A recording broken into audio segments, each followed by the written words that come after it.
दुनिया की सबसे बहादुर प्रजा वो है मेरे डायरेक्ट सेलर।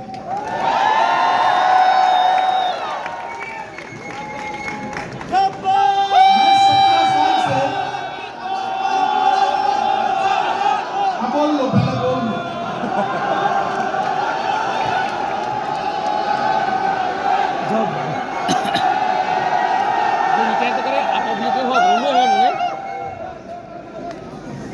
मैं 17 साल से इस इंडस्ट्री में एक्टिव हूं और ये मेरी सेकंड जनरेशन है। ये बिजनेस मुझे विरासत में मिला।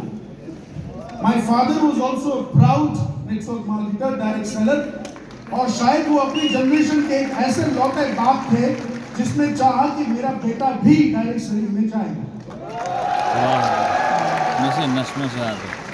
सो ये बिजनेस ना मेरे दिल के बहुत करीब है और जब भी मैं किसी डायरेक्ट सेलर के ऊपर नजर पड़ती है, मेरी किसी डायरेक्ट सेलर को देखता हूं ना, तो एक बाप जैसे अपने बच्चे को देखकर खुश होता है ना, उतनी खुशी मुझे एक डायरेक्ट सेलर को देखकर होती है।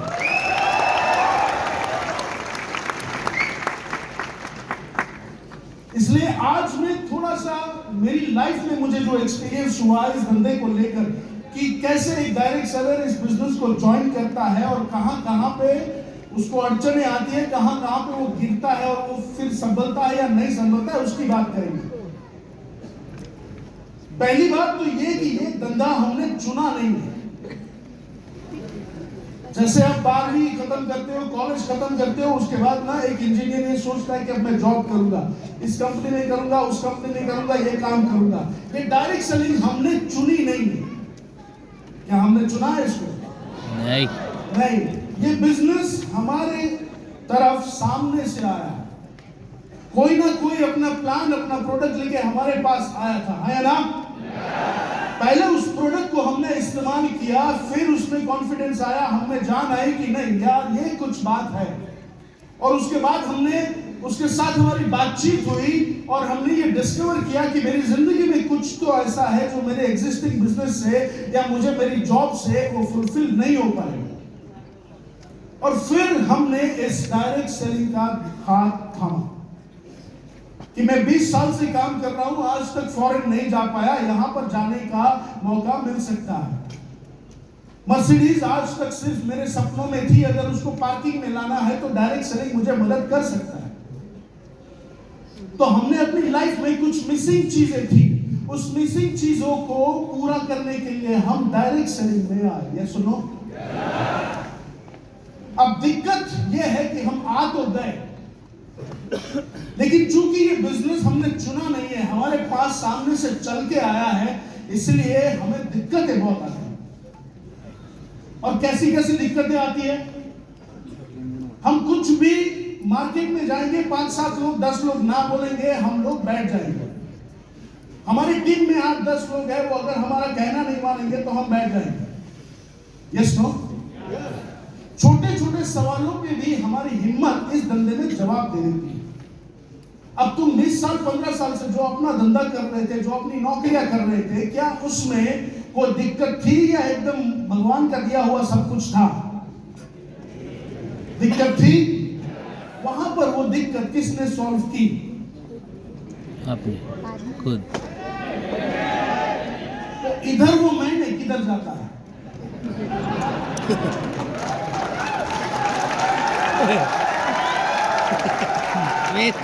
तुम्हारे किराने की दुकान में अगर चूहा घुस जाता है तो उस चूहे को बाहर कौन निकालता है, तुम या गेहूं का व्यापारी? तो इधर गेहूं के व्यापारी का इंतजार क्यों करते हैं?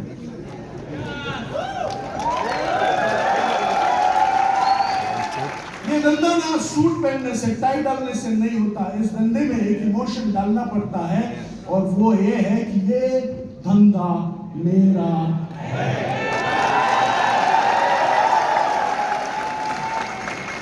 ये धंधा मेरा है। जिस तरह तुम अपने बच्चों की ओनरशिप लेते हो ना कि ये बच्चा मेरा है, इसकी जिंदगी में खुशहाली आए, इसकी जिम्मेदारी मेरी है, उसी तरह ये धंधा चले, इसकी जिम्मेदारी मेरी है। Ownership, ownership. इधर तुमको यूसीवाई में ना तुम्हारी अपलाइन खींच खींच के लाई होगी। कई लोगों को तो माँ की कसम दी होगी, दोस्ती का वास्ता दिया होगा, कई लोगों को झूठ बोल के लाया होगा, है ना? क्यों? तुम अपने धंधे में अगर 3 दिन का एग्जीबिशन होगा तो उधर 3 दिन तुम दुनिया भुला के जाओगे, इधर 3 दिन तुमको अपने धंधे के ग्रोथ के लिए बैठना है, तो उसमें तुम्हारा रेजिस्टेंस आता है। क्यों? क्योंकि धंधा अपना है ही नहीं। धंधा किसका है? जो मेरे घर पे आया था ये प्रोडक्ट लेके, धंधा उसका है, मतलब मेरी अपलाइन का। इसलिए सारी चीजें कौन भुगतेगा? तो मेरी जान एक चीज ना गांठ बांध दे, अगर इस धंधे में ओनरशिप नहीं है तो ये धंधा तेरा नहीं है। ना तू इस धंधे के लिए बना है, ना ये धंधा तेरे लिए है। अगर इस धंधे में अगर तू चाहते तो चाहिए मर्सिडीज, तेरे को चाहिए ऑडी, तेरे को चाहिए BMW, तेरे को चाहिए कि तू 10 साल में ऐसे 300-400 कंट्री घूमे, हेलो, तो फिर करना तो पड़ेगा ना जो ये धंधा डिमांड करता है। Yes no? ये धंधा सबसे पहली चीज डिमांड करता है वो है ओनरशिप। और ये जो सवालों में तुम घुसे हुए हैं ना, वो तुम्हारे सवाल है ही नहीं। These are pure excuses जो अपने काम को डिले करने में तुम इस्तेमाल करते हो, है ना? तुम अपनी मेहनत को डिले करने के लिए कुछ बहाने जो क्रिएट करते हो ना, वही तुम्हारे ये सवाल है। जिस तरह तुम अपनी जिंदगी की जिम्मेदारी लेते हो, उसी तरह इस धंधे की भी जिम्मेदारी लेनी पड़ेगी। इसीलिए ओनरशिप ये इस धंधे का सबसे बड़ा और सबसे पहला डिस्टिंक्शन है। ये धंधा मेरा है। बोल, धंधा किसका? खड़े होकर बोल अपनी जगह पे, ये धंधा मेरा है। ये धंधा मेरा है। ये धंधा मेरा है। ये धंधा मेरा है। ये धंधा मेरा है। ये धंधा मेरा है। और जब भी तुमको याद आए कि अपलाइन का धंधा है, उस टाइम ना अपनी शादी को याद करने का। कितने लोगों की शादियां हो चुकी? तुम्हारी शादियों में पंडित था? कब तक था? इस कंपनी के साथ तुम्हारी शादी कराने का काम तुम्हारी अपलाइन पंडित ने कर दिया। उसके बाद के सारे काम खुद ब खुद कर रहे।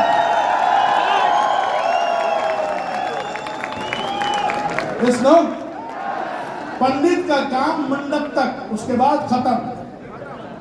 उसके बाद धंधा मेरा है।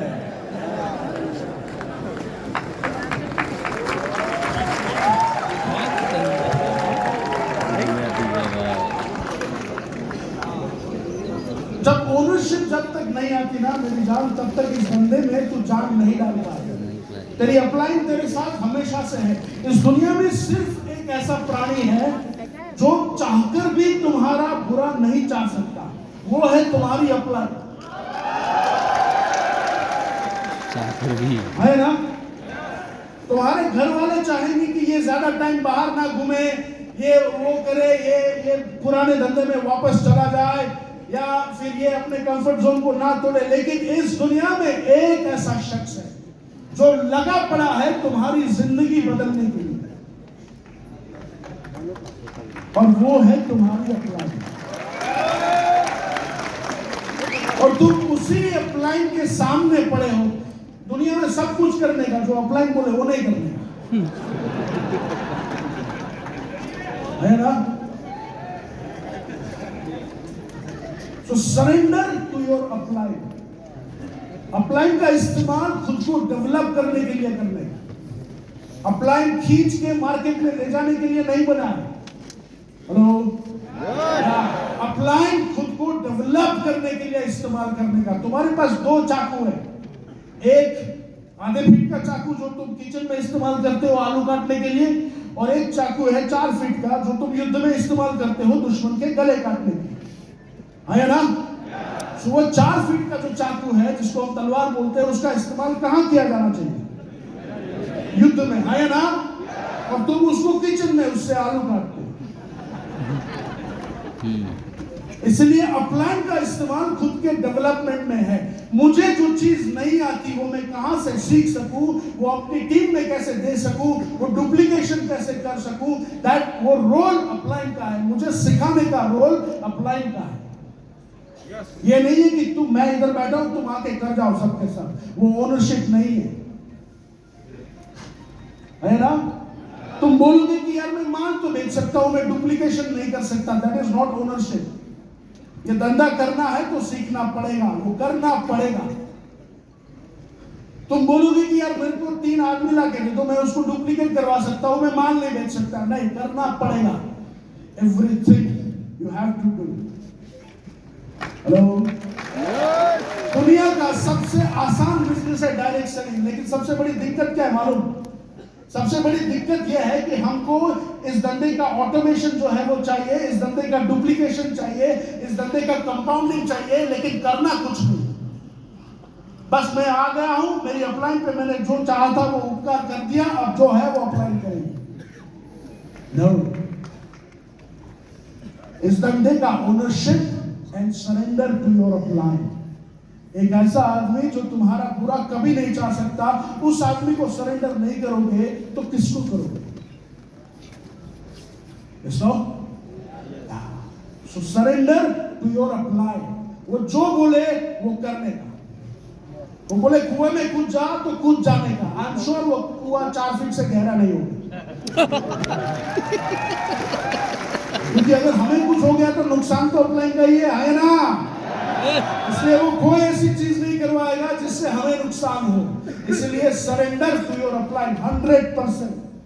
वो बोले उठ, उठने का, वो बोले भाग, भागने का, वो बोले रुक, रुकने का।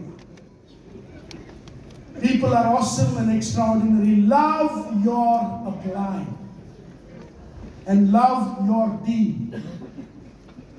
People are awesome and extraordinary. उसको प्यार करना सीख, है ना। तो अगर 5-10 लाख रुपए महीना कमाना चाहते हो तो ये दोनों चीजें काफी, ओनरशिप एंड सरेंडर। अगर उससे ऊपर जाना चाहते हो तो आगे बात करें। Hello, so you know direct selling is like गन्ने का जूस। गन्ने का जूस पिया किसी ने? हाथ उठा करे। वो मशीन देखिए गन्ने का जूस निकालने की, उसमें एक तरफ से गन्ना जाता है ना, एक तरफ से गन्ना जाता है, एक नीचे से एक रस निकलता है, गन्ने का जूस निकलता है, दूसरी साइड क्या निकलता है? भूसा निकलता है। अलग अलग भाषाएं, छिलके निकलते हैं, मोलासिस निकलता है ना। तो वो जो छिलके और मोलासिस जो है ना, वो हमारी ऑडी, BMW या फिर पैसा है जो इस धंधे से आएगा। इतना सारा आएगा कि हम शायद संभाल भी ना पाए। लेकिन जूस कितना निकलेगा? 1 गिलास। मजा किस में? छिलके खाए कभी आपने? नहीं ना, जूस ही पिया हमेशा। मजा किस में? जूस में। इस धंधे का मजा ऑडी, मर्सिडीज, BMW में नहीं है, वो तो बाई प्रोडक्ट है। अगर सीधे चले तो मिलेगा ही मिलेगा। इस धंधे का मजा वो 1 गिलास जूस है, जिसकी वजह से तू इस धंधे में बार बार आ रहा है, लगातार आ रहा है और मेहनत कर रहा है। और वो 1 गिलास जूस है लीडरशिप का जूस।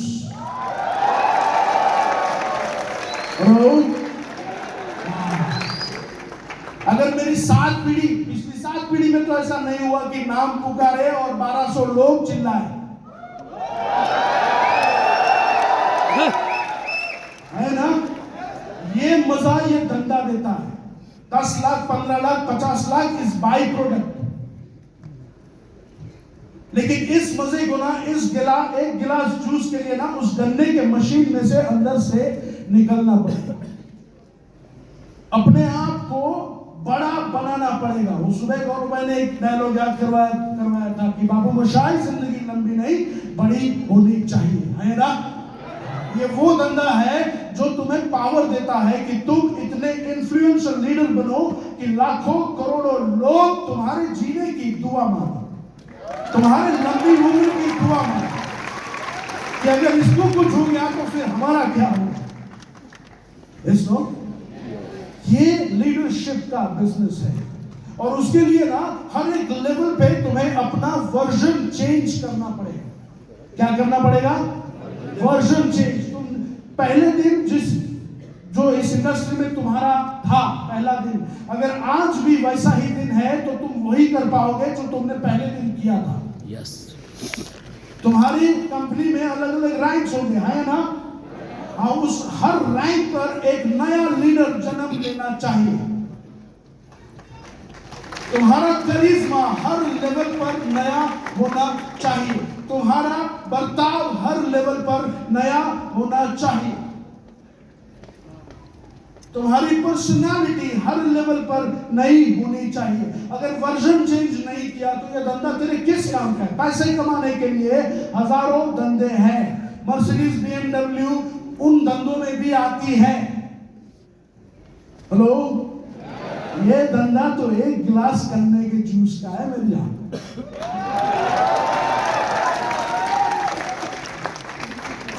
और वो एक गिलास जूस के लिए ना उस मशीन से निकलना पड़ेगा और प्रॉमिस है उस एक गिलास जूस निकलने के बाद एक बोरी भरकर छिलके निकलेंगे।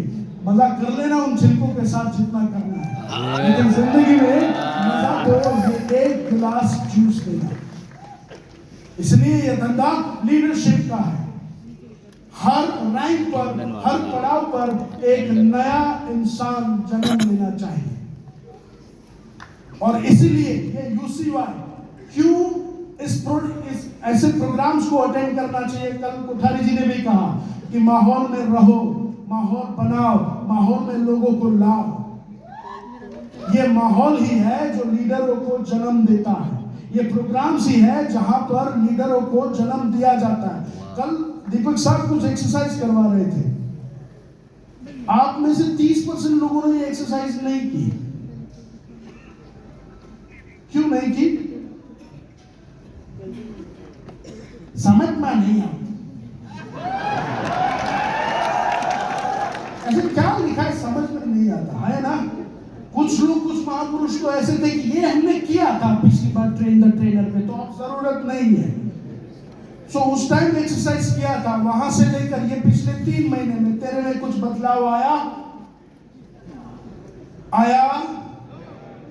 तो बार बार करने का। जब तक बदलाव ना आए तब तक करने का। तुम अपनी लाइफ के लिए स्टैंड ले सकते हो या नहीं, सवाल ये है ना। ये पीछे आगे की रो में कुछ ऐसे लोग बैठे हैं जो करोड़ करोड़, 1.5 करोड़ महीना कमाते हैं। वो ऐसे ही तो यहां पर नहीं पहुंचते। दे change themselves at every point. उन्होंने अपने आप को हर समय पर बदला है, अपना नया वर्जन हर समय पर लॉन्च किया है। लोगों से सीखा है कि बदला कैसे जाए, अपना करिश्मा बढ़ाया कैसे जाए, कैसे ग्रूमिंग को और बेहतर किया जाए, कैसे इन्फ्लुएंस को और इफेक्टिव बनाया जाए। यस लोग, तुम इस धंधे में खाली माल बेचने के लिए और लोगों को माल बिकवाने के लिए नहीं आए। उसके लिए किराने का दुकान ठीक था। इस धंधे में तुम आए हो खुद की जिंदगी बदलने के लिए, और जब खुद की जिंदगी बदल जाए फिर तुम्हारा ये बोलना शुरू हो जाएगा कि अब मैं लोगों की जिंदगी बदलूंगा, है ना। तो लोगों की जिंदगी मेरी जान ऐसे ही नहीं बदलेगी। तेरे को हर पॉइंट पर अपने आप को अपग्रेड करना पड़ेगा, अपना नया वर्जन हर बार लॉन्च करना पड़ेगा। इस बार यूसीवाई में तेरे को ऐसा खींच के लाया गया है, अगली बार तू 50 लोगों को और लेकर आएगा। यहाँ पर कुछ ऐसे लोग भी थे हैं जो पिछली यूसीवाई में भी थे और इस यूसीवाई में भी है। पिछली बार भी अकेले और तन्हा थे, इस बार भी अकेले और तन्हा है। तो 1 साल में बाबू मुक्शाही किया क्या? हेलो, यहाँ कोई कथा तो हो नहीं रही है कि बड़ा मजा आता है कथा सुनने में तो हर साल चले जाए, नहीं। इस बार आया हूं स्टेटस के साथ, अगली बार आऊंगा नए वर्जन के साथ। इस बार आया हूं अकेला, अगली बार 20 लोगों को लेकर आऊंगा। इस बार आया हूं 50 के साथ, अगली बार मेरे नीचे 10 लोग 50-50 को लेकर आएंगे। So you have to change your version every time. और तब ये धंधा जो तुम्हें सलामी देगा, तब ये धंधा जो तुम्हें मौके देगा, तब ये धंधा तुम्हारे बगैर मांगे देगा। कहावत तो सुनी होगी, बगैर मांगे तो मां भी नहीं देती, है ना? ये धंधा देता है, ये धंधा देता है। बस तुम्हें करना वो है जो तुम्हारी टीम मांगे वो देना है। People are awesome and extraordinary. Love your people. Love your people. तुम्हें उनके चेहरे में ना भगवान दिखना चाहिए, तुम्हें उनके चेहरे में अपनी माँ अपना बापू दिखना चाहिए, तुम्हें उनके चेहरों में अपने बच्चे दिखने चाहिए। Love your people. अगर नहीं होता है तो क्रिएट करना सीखो, but love your people. People are awesome and extraordinary.